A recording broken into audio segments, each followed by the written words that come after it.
मैं डॉक्टर साधना भंडारी राजकीय डूंगर महाविद्यालय बीकानेर के लोक प्रशासन विभाग से आपका स्वागत करती हूं। आज का मेरा वीडियो कैबिनेट सेक्रेटेरिएट पे है, मंत्रिमंडल सचिवालय। जैसा कि हम पहले वीडियोस में देख चुके हैं, दो प्रकार के सचिवालय हैं, एक मंत्रिमंडल सचिवालय और दूसरा केंद्रीय सचिवालय।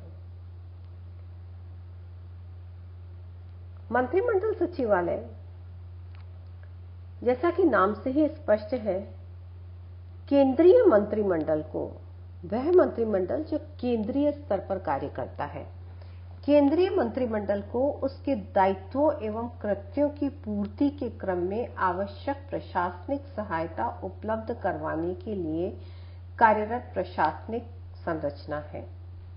देखिएगा, तीन बातें यहां महत्वपूर्ण हैं जो हमें याद रखनी है।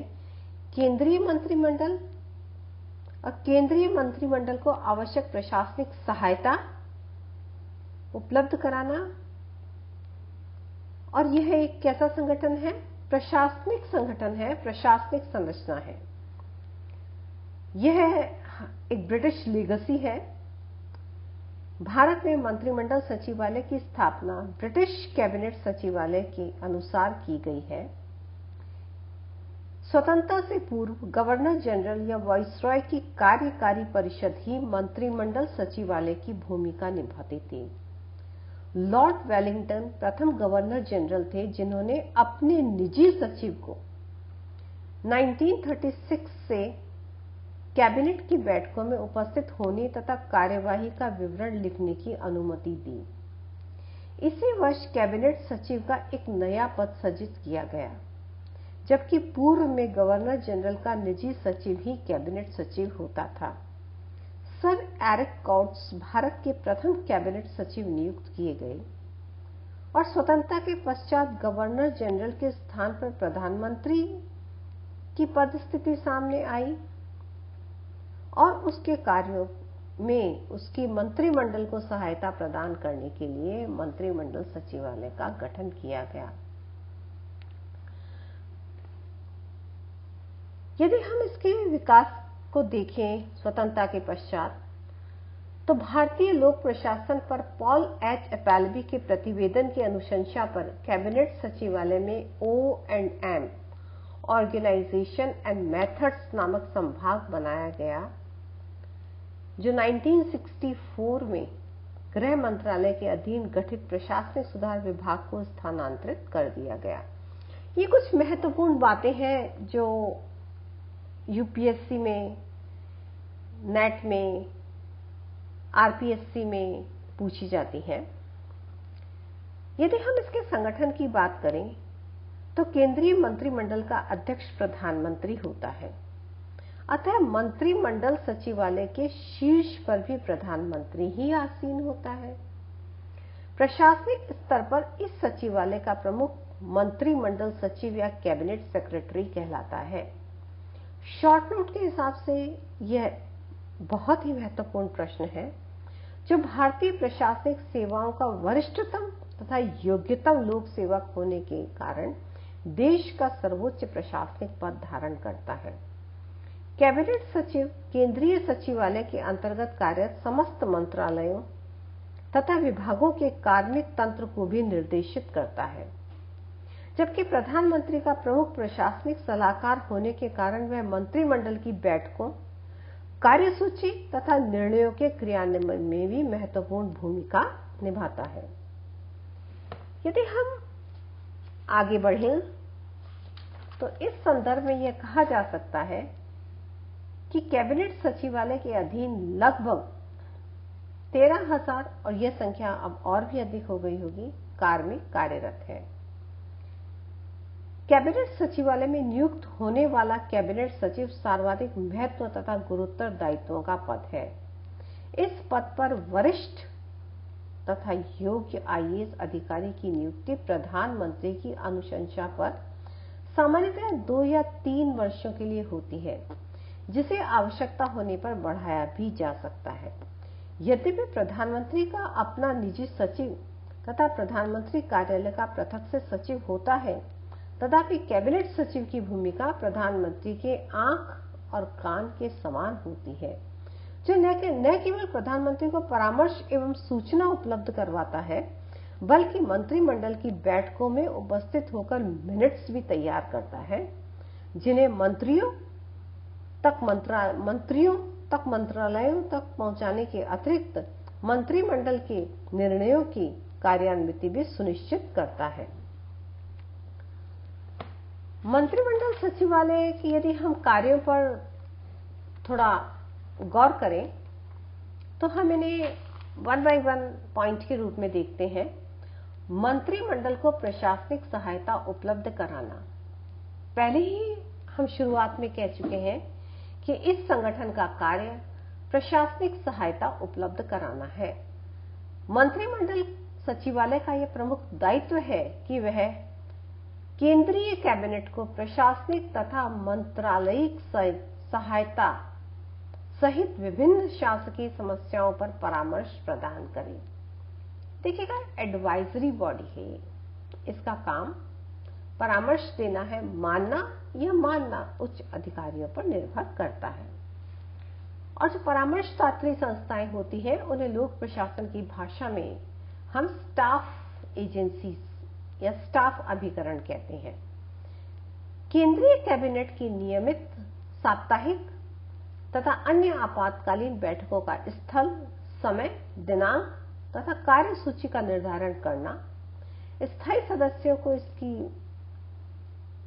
सूचना प्रदान करना, बैठक के दौरान आवश्यक सूचना सामग्री उपलब्ध करवाना, कैबिनेट बैठक में निर्णय तथा मिनट्स तैयार करना, प्रधानमंत्री की स्वीकृति के पश्चात इन निर्णयों को मंत्रियों तथा मंत्रालयों तक प्रेषित करना तथा इन निर्णयों की क्रियान्विति सुनिश्चित कराना इसी सचिवालय का कार्य है। अर्थात निर्णय लेने में सहायता करना और निर्णय लिए जाने के पश्चात निर्णयों के क्रियान्वयन के लिए जो अभिकरण सुनिश्चित है, उन्हें इसकी सूचना देना तथा उनके क्रियान्वयन पर निगरानी रखना। कैबिनेट समितियों को सहायता उपलब्ध कराना। कैबिनेट को तो कराता ही है, लेकिन उसकी समितियों को भी सहायता उपलब्ध कराना इसका दायित्व है। मंत्रिमंडल सचिवालय न केवल केंद्रीय मंत्रिमंडल को बल्कि इसके विभिन्न समितियों को भी प्रशासनिक सहायता उपलब्ध कराता है। मंत्रिमंडल की बैठकों की भांति मंत्रिमंडल समितियों की बैठक में भी कैबिनेट सचिव उपस्थित रहता है। ये समितियां मंत्रिमंडल के कार्यों को न केवल हल्का करती हैं, बल्कि कुछ विशेषज्ञ सदस्यों से युक्त होने के कारण विशिष्ट परामर्श एवं कार्यनीति भी उपलब्ध कराती हैं। मंत्रिमंडल की अनेक प्रकार की समितियां बनाई गई हैं, जिनमें राजनीतिक कार्यों, संसदीय मामलों, आर्थिक मामलों, विज्ञान एवं तकनीकी विषयों की समितियां प्रमुख हैं। राष्ट्रीय सुरक्षा संबंधित कार्य। भारत की आंतरिक तथा बाह्य सुरक्षा को सुनिश्चित करने का कार्य रक्षा मंत्रालय तथा गृह मंत्रालय को सौंपा गया है, किंतु यह सचिवालय इन दोनों मंत्रालयों में समन्वय स्थापित करने के साथ साथ देश की गुप्तचर एजेंसियों रॉ के माध्यम से सुरक्षा संबंधी तथ्य एकत्रित करवाता है। नेक्स्ट है महत्वपूर्ण व्यक्तियों की सुरक्षा। सत्तारूढ़ प्रधानमंत्री, पूर्व प्रधानमंत्री, अति विशिष्ट राजनेता, विपक्षी नेता, मंत्री तथा अन्य महत्वपूर्ण व्यक्तियों की सुरक्षा की जिम्मेदारी गृह मंत्रालय सहित कैबिनेट सचिवालय की भी है। विभिन्न श्रेणी जैसे जेड की सुरक्षा प्राप्त व्यक्तियों के लिए कमांडो तथा अन्य आवश्यक साजो सामान एवं खतरों से मुकाबला करने की कार्य योजना भी सचिवालय ही प्रदान करता है। मॉनिटरिंग एवं नियंत्रण कार्य। मंत्रिमंडल द्वारा लिए गए निर्णयों की सूचना यह सचिवालय केंद्रीय सचिवालय के समस्त विभागों तक प्रेषित कर देता है। इसके पश्चात इन निर्णयों की क्रियान्विति हेतु सतत निगरानी रखने का कार्य करता है। केंद्रीय मंत्रालयों के विरुद्ध प्राप्त जन शिकायतों के निवारण में भी यह सचिवालय शीर्ष नियंत्रणकर्ता की भूमिका निभाता है। समन्वयकारी कार्य, जैसा कि हम सेंट्रल सेक्रेटेरिएट के संदर्भ में भी हम देख चुके हैं, उसी प्रकार से यह कैबिनेट सेक्रेटेरिएट भी समन्वयकारी कार्यों में महत्वपूर्ण भूमिका निभाता है। मंत्रिमंडल सचिवालय की भूमिका केंद्र सरकार के समस्त विभागों या मंत्रालयों पर नियंत्रण स्थापित करने की ही नहीं, बल्कि उनमें आपसी सामंजस्य बढ़ाने की भी है। किसी नीतिगत बिंदु पर दो या दो से अधिक मंत्रालयों के मध्य विवाद होने पर यह अतिशीघ्र कदम उठाता है तथा उसका निपटारा करता है। परामर्शकारी निकाय की भूमिका।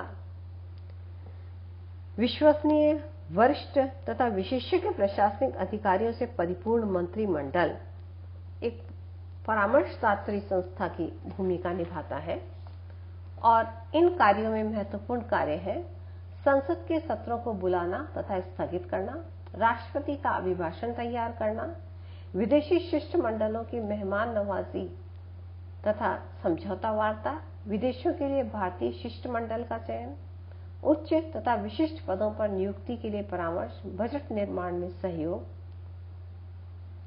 आदि इसके प्रमुख कार्य हैं।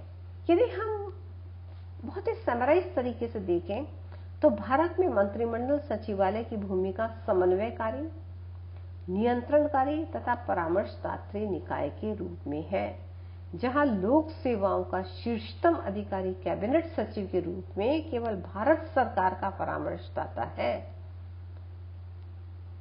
तथा साथ ही समूचे प्रशासन तंत्र का भी मार्गदर्शन करता है। इस वीडियो में हमने